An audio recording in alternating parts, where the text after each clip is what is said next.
প্রশিক্ষণের জন্য, ড্রাগনের বাগান দেখানোর জন্য কৃষি অফিস থেকে, তারপর আপনার বিভিন্ন এনজিও থেকে লোকজন নিয়ে আসা হয়েছে।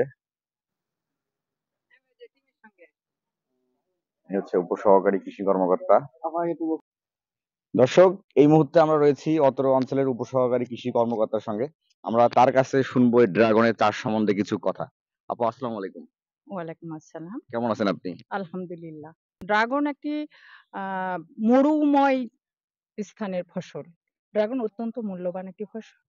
এটি অনেক সময় দেখা গেছে ক্যান্সার প্রতিরোধী হিসেবেও বলা হয়েছে। এই ফলটি খেতে খুব ভালো। জেলির মতো ভিতরে ৩ টি রঙে পাওয়া গেছে লাল, কমলা এবং সাদাটে। আমরা সবসময় চেষ্টা করব এটা বহির্বিশ্বের সব জায়গায় পাওয়া যায় এই ফলটি। এই ফল চাষ বাংলাদেশে শুরু হয়েছে। এটা লাভজনক। চাষীরা আগামী দিনে করতে পারবে। সবাই ভালো থাকবেন, সুস্থ থাকবেন। আবারও কোনো কৃষি প্রতিবেদনে দেখা হবে।